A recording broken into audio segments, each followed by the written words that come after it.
श्री सत्य गुरुदेवाय नमः। भगवान की ओर परिवार को कैसे मोड़ें, ऐसे प्रश्न किया है कि भगवान की तरफ परिवार को कैसे मोड़ें। तो भगवान ने बताया कि देखो, परिवार तब मुड़ेगा जब तुम कायदे से भगवान की तरफ मुड़ जाओगे। गुरु हमारे देखिए कितना भगवान की भक्ति में रत हुए, तो उनके भाई भी उसी में रम गए, उनके जो बहन थी वो भी रम गई। गीता भगवान को ही रख लो।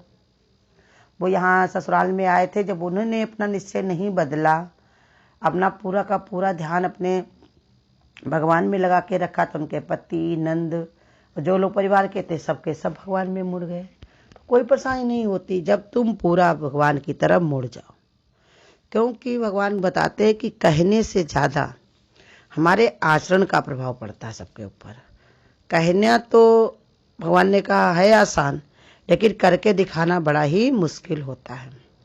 तो उसके लिए हमको हमेशा ये विचार करना है कि सारा संसार हमारे पीछे हमको ही देख रहा है। सारा संसार अगर नहीं है तो अपने घर वाले तो तुम्हारा देख ही रहे आचरण कैसा है। और हम गुरु कहते थे जितने सब हमारे पीछे और आगे सब खड़े हुए हैं वो सब बहुत बड़े ज्ञानी हैं, बस हमारे कारण ये संसार में आए हुए हैं ऐसा साधारण रूप बना करके कि जिससे हमारा कार्य पूरा हो जाए, हमारे कर्म खाता जो है एक नील हो जाए, इसके लिए वो लोग आए हैं। जैसे भगवान जब आए थे वृंदावन में, गोकुल में, मथुरा में जब आए थे तो कहते थे गोपियां जितनी थी सब बहुत ज्ञानी थी, सब ऋषि मुनि महात्मा थे, लेकिन घर में कैसे रह रहे थे, गांव में कैसे रहे थे, गोकुल में कैसे रह रहे थे, सब बिना पढ़े लिखे सुध बुध खोए हुए हैं। देखो वो जौन है भगवान ने की कैसी लीला है। वो धोबी जो था, जब भगवान गए थे कंस से मिलने के लिए, तो धोबी जो था तो उसने जैसे भगवान ने कपड़े मांगे कि तुम्हारे पास ये कपड़े हैं जब कंस के लिए जा रहे हो, उनमें से थोड़े कपड़े हमको दे दो, हम वहाँ आए हुए, कंस हमारे मामा हैं और हम तो ग्वाले हैं, सही कपड़े नहीं पहन के आए, यहाँ तो महोत्सव होने जाना है। तो उसने मना किया, कहा देखो ये कंस के कपड़े हम नहीं तुमको देंगे, नहीं तो कंस हमको मार देगा। तो भगवान ने क्या किया, उसको एक ही घूसा मारा और सीधे परलोक उसको भेज दिया, मुक्त कर दिया उसको। और जो कुब्जा थी उससे भगवान ने चंदन का लेप जो करती थी कंस को, तो उससे भगवान ने क्या किया कि कुब्जा से जब चंदन मांगा कि हमारे भी शरीर पर लेप कर दो, हम भी जा रहे हैं वहाँ महोत्सव में, तो कुब्जा डरी नहीं, कंस जो करे सो करने दो, उसने तुरंत ही भगवान के शरीर पर लेप करने लगी। उसी के कारण भगवान ने उसको क्या दिया गिफ्ट, पैर पर धर के अंगूठा और ठोड़ी में हाथ लगा करके उसके कुबर को ही सही कर दिया। वो सुंदर थी, तभी तो उसको भय नहीं लगा, क्योंकि भगवान के भक्त को भय नहीं होता, भय ही हमको जुड़ने नहीं देता। आप कितने सारे लोग तो ऐसे भी होते हैं, अपने आप तो सत्संग में आ जाएंगे, लेकिन बहू बिटिया उनकी सत्संग में नहीं आए, लड़के बच्चे नहीं आए, नहीं कहीं ऐसा ना हो कि पूरे वो सत्संगी बन जाए तो उनका कार्य चौपट हो जाए, वो पूजा पाठ ना करें, कुछ मांग जांच ना करें, संसार के कोई कार्यभार ना करें, ऐसे विचार उनके अंदर आ जाते हैं। तो ऐसे गुरु कहते दृढ़ता से कोई जल्दी आता नहीं होगा, जो आ जाए तो पूरा परिवार उसमें लगना जरूरी हो जाता है, क्योंकि भगवान ने लिया, जिम्मेदारी भी ली है। कहा जैसे तुम हमारी तरफ आते हो तो तुम्हारे घर की, परिवार की, सबकी जिम्मेदारी मेरे पास हो जाती है। जैसे प्रहलाद जो थे तो उनके पिता को जब भगवान ने जब उनको मारा नरसिंह रूप धर करके, अब कहा वरदान मांगो, तो प्रहलाद ने क्या वरदान में मांगा, कहा कि देखो अगर प्रभु करना चाहो तो हमारे पिता को क्षमा करके परम धाम दो।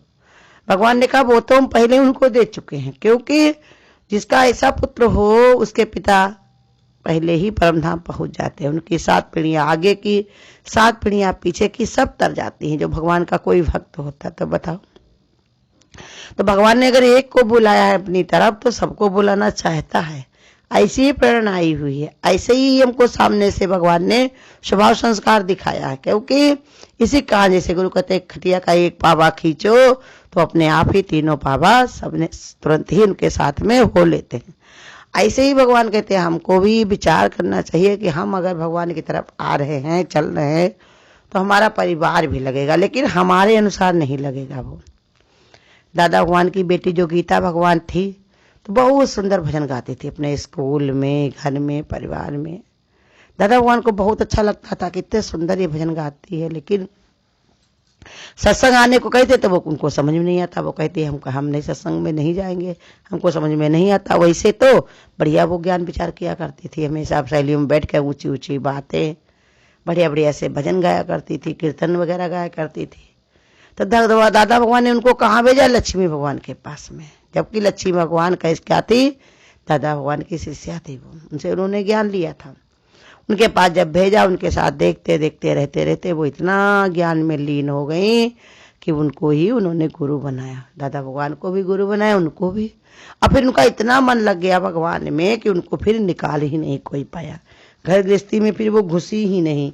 तो ऐसे ही बताया कि देखो सबके अंदर ऐसे प्रभाव पड़ता, कहीं न कहीं से शुरुआत तो होती ही हमारी। ऐसे घर का एक सदस्य अगर जुड़ जाता है या परिवार में हमारे कोई भगवान का भक्त रहा जरूर होगा, कोई जरूर भगवान की तरफ मुड़ने वाला होगा हमारे माता पिता में, घर में, परिवार में, तभी तो आज हमारी ऐसी बुद्धि बनी हुई है, तभी तो ऐसा हमारा विचार बना है। अब अगर हम आ गए तो हमारे साथ में भी बहुत सारे लोग चलेंगे, आगे से पीछे से लगेंगे, और कोई आगे लग जाएगा, कोई कल लग जाएगा, कोई ना हमारे शरीर को रहने पर भी लग जाएगा। कितने लोग भगवान ने कहा कब उनके पुण्य उदय हो जाए, कब उनके अंदर प्रेरणा हो जाए भगवान की, तो उनकी चिंता करने की जरूरत नहीं। उसके लिए बस हमको यही करना है कि अपने हम आचरण सही करें, और जहां तक हो सके हम सत्यवादी बने, और जितना ज्यादा हमें हो सके हम भगवान पर अपने निर्धारित हो जाए, उसी की शरण को गए।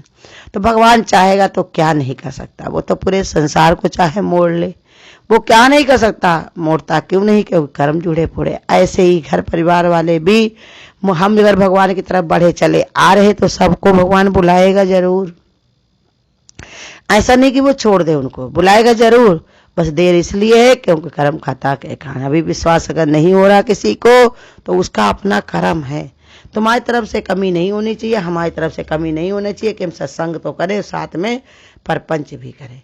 तरह तरह के हम बवाले में भी पड़े, तरह तरह के हम जो है शरीर अपने जो है स्वभाव संस्कार को अपने लगाए रखे थे विषय विकारों में, तो उसका प्रभाव नहीं पड़ेगा। अगर हमारे अंदर सच्ची भक्ति भगवान की चढ़ी है मेरे ऊपर, तो घर परिवार पर भी पड़ेगी।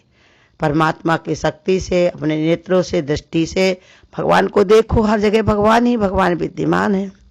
बुला करके सबको परमात्मा अपनी चरण में ही बैठाएगा, क्योंकि सब है ही भगवान स्वरूप, दूसरा कोई है ही नहीं। एक परमात्मा के सिवा दूसरा कोई है ही नहीं। और रही बात कमी की, तो घर परिवार में कर्म के कारण कुछ कमी दिख भी जाती है, तो गुरु कहते कमी शरीर में है ना, देह में सब विकार होते हैं, गुरु देह से ही मुक्त करते हैं।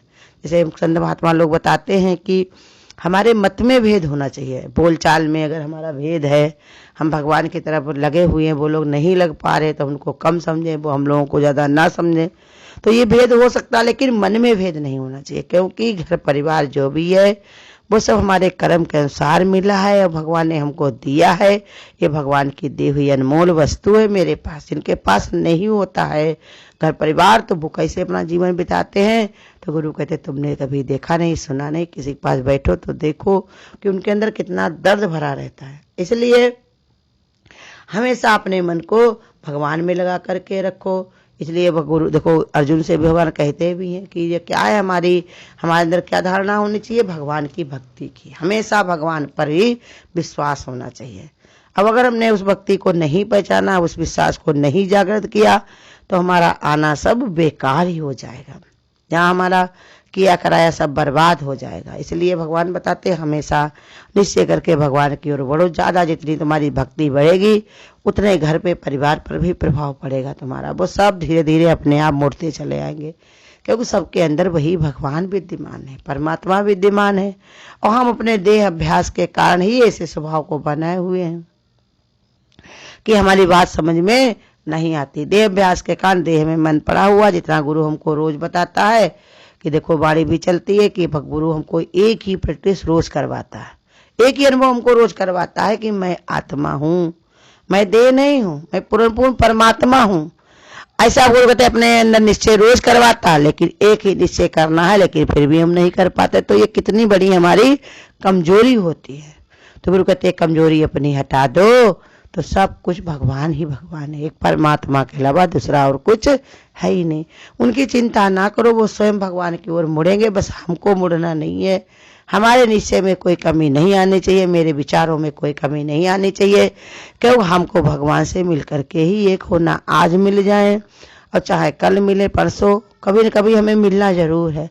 और जब मिलना हमको जरूर ही है तो कल की जगह हम आज ही काम शुरू कर देना। तो इसलिए भगवान कहते हैं रोजाना भगवान की शरण में अपना बैठ करके चिंतन करो, विचार करो कि प्रभु हमसे अगर घर परिवार में अगर कोई नहीं भी जुड़ता है फिर भी आप ऐसी कृपा करो, सबको तुम उद्धार करो, सबका कल्याण करो। भगवान ने गीता में कहा भी है कि जो हमारे तरफ मुड़ आता है, चला आता है, उसका मैं योगक्षेम सब वाहन करता हूँ। माने उनसे जुड़ी हुई जो चीजें होती है, जो लोग होते हैं, जो समस्याएं, जो विपत्तियां होती, वो सब भगवान अपनी समझ करके उनको निपटाना शुरू कर देते हैं। ऐसे करुणा निधान परमात्मा के गुण रातों दिन गाओ। ऐसे दया निधान परमात्मा के इस कीर्तन में हमेशा मन को अपने लगा कर रखो। शुक्रानों में हमेशा भगवान के लिए बैठे रहो कि हे प्रभु तुम्हारी कितनी बड़ी कृपा है, तुम तो हमेशा हजारों हाथ से हमको उबारते हो, अपनी गोदी में लेकर के चलते हो। ये घर परिवार भी अगर हमको दिया काहे के लिए, सुख लेने के लिए है, तो सब तुम्हारा ही, हमारा कुछ है नहीं। भगवान सबको अपनी तरफ मोड़ो, सबको अपनी भक्ति दो, अपनी शरण दो, सबको अपना ही सहारा दो। तुम्हारा ही सहारा सबसे ऊंचा सहारा है, और संसार के जितने भी सहारे हैं सब छोटे और फीके, कभी छूटने वाले। हमेशा ऐसे विचार करते रहो। गुरु कहते थे पानी पिलाओ तो भगवत भाव डालो, खाना खिलाओ तो भगवत भाव डालो, उठो बैठो बोलो तो भगवत भाव डालो, तो सब धीरे धीरे भगवान की ओर मोड़ेंगे जरूर, क्योंकि सब भगवान स्वरूप हैं। बिना भगवान से मिले उनको चैन आएगी नहीं। हरिओम। अगर आपको आज की वीडियो अच्छी लगी हो तो वीडियो को लाइक और शेयर करना ना भूलें। आगे की वीडियोस देखने के लिए चैनल को सब्सक्राइब करें और नोटिफिकेशन